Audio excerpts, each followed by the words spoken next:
Gusto ko lang i-open up yung idea na, for example, may jowa ka. May tendency talaga na mako-compare mo yung sarili mo sa ex niya. Hindi dahil insecure ka, hindi dahil wala kang tiwala sa sarili mo. It's just the fact na nauna siya kesa sa'yo. It's the fact na minahal din siya ng jowa mo ngayon bago kanya minahal. So parang ang daming questions na nabubuo sa utak mo na mas okay ba siya? Mas maganda ba siya? Mas mabait ba siya? Mas mahal niya kaya yun kaysa sa mahal niya ako ngayon? Kahit walang ipakitang kakaiba yung jowa mo, minsan naiisip mo lang na, is she better than me? Is he better than me? Meron kang sudden selos na nararamdaman. Hindi dahil may connection pa sila or what. Hindi ko rin gets yung ganong pakiramdam. Hindi ko siya ma-explain rather. Tas biglang pupunta ka sa profile niya, titingnan mo lang yung pictures, tas masasabi mo na, shit, parang ang perfect niya, parang ang ganda niya, parang ang pogi niya. Pero usually naman, babae yung gumagawa ng ganito. Tas biglang bababa yung self-confidence mo kasi, bakit kanya ginawa kung mas okay pala yung ex niya? Ganon yung mga feeling na sana matutunan nating lahat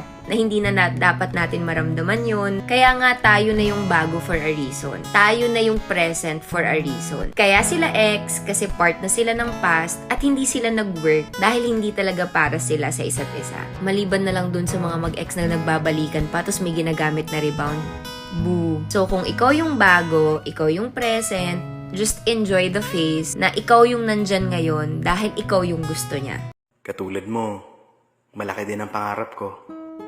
Mahirap man sumabay sa agos ng mundo. Magpapatuloy ako. Saan man ako dalhin ng biyahe ng buhay, patuloy akong susubok. Kahit paminsan may sablay, magsisimula akong muli. Hanggang sa ibigay ni Lord ang totoo kong tagumpay.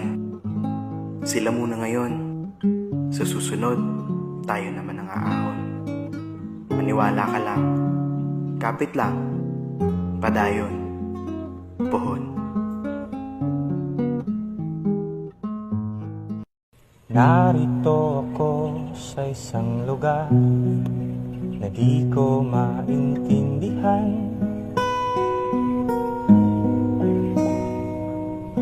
Nakikipagsapalaran sa buhay na ang hantungan ay kawalan. Denumero ang galaw ng tao, bawat gawin ay may presyo. Simple lang akong tao, kontento na sa tahimik na buhay, tapat na puso, at mga munting kaligayahan. Hindi ko hinahangad ang perpekto, kundi ang totoo. Mas pinipili ko ang kapayapaan kaysa ingay, at ang kabutihan kaysa pansamantalang saya. Sa simpleng pamumuhay, doon ko natagpuan ang tunay na halaga ng buhay.